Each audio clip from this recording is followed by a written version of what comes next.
Hola, classe. Seguim amb el tema de la industrialització, on havíem començat a parlar de la revolució industrial que es va produir al segle XVIII, finals del XVIII, principis del XIX, i ara ens anem a centrar en un apartat dins d'aquest tema que s'anomena la ciutat industrial. Comencem. Les ciutats europees, al llarg del segle XVIII, es van convertir en un centre econòmic i van créixer tant en extensió com en nombre d'habitants o en població. En les ciutats es concentra tota l'activitat industrial, ja siga a través d'indústries i de fàbriques, el comerç, intercanvis de productes, totes les finances i els bancs, i també els transports. Com he dit abans, hi ha un augment de la població o un augment d'habitants que viuen en les ciutats i això es deu a diversos motius. El primer de tots és que es varen enderrocar les muralles per donar més espai al casc antic, que era molt insalubre. Hi havia molt poca higiene i tiren totes les muralles, les enderroquen per donar-li més espai. Després es varen crear també barris nous, es varen obrir carrers nous, edificis nous i es va també començar a construir, amb carrers més rectes i més programats. Abans era un poc com que anaven construint els carrers un poc sobre la marxa i ara ho tenien més planificat i creaven carrers més amples, rectes, més organitzats. També es van millorar les infraestructures, com per exemple el clavegueram, l'enllumenat dels carrers, el paviment. I per últim, i també molt important, es van crear nous mitjans de transport, com el ferrocarril, el tramvia o el metro. A les ciutats també s'hi va popularitzar noves formes d'oci. Se varen construir teatres, casinos, cafès, sales de ball, que fins a aquest moment no hi havia. I com he dit abans, molta població es va instal·lar a les ciutats i es varen crear nous barris que separaven a les persones segons la seva classe social. És a dir, se dividien per un costat els barris on vivien els rics i els barris on vivia la classe obrera. D'això parlarem en el següent vídeo. El que vos poso ara, encara que els lletrerets no se llitgen molt bé, és un dibuix o una imatge de com seria una ciutat industrial. L'anem a anar veient per parts i analitzant-la.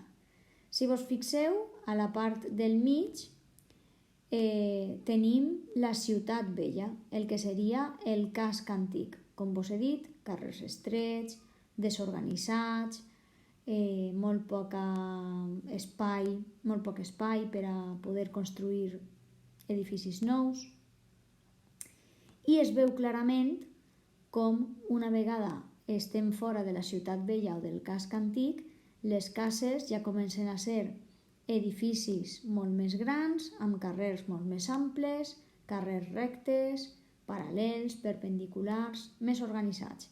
Eixa zona nova se li anomena eixample. Un eixample és les zones noves que van construir.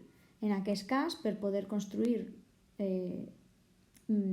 i fer la ciutat més gran, varen haver d'enderrocar les muralles i se varen planificar amb antelació, com he dit, avingudes més amples, cases que tenien jardins, pisos més luxosos, que era on vivia la gent burguesa, la gent més rica, i és allí on els que tenien més diners se n'anaven a viure.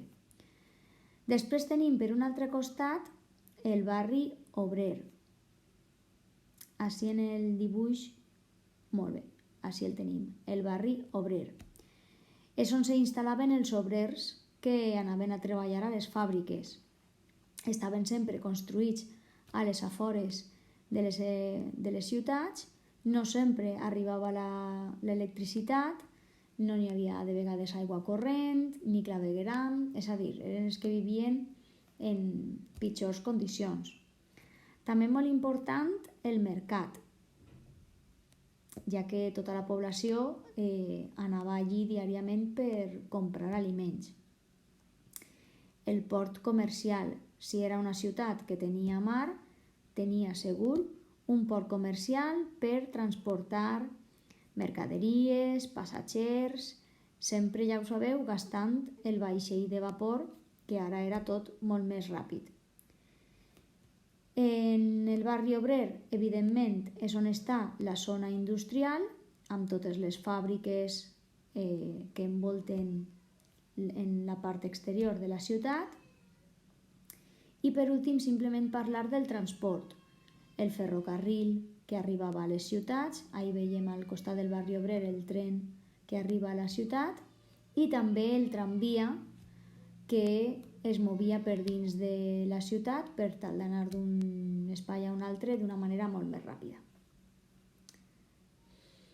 Ara parlem una miqueta de com era el treball dels obrers dins de les fàbriques.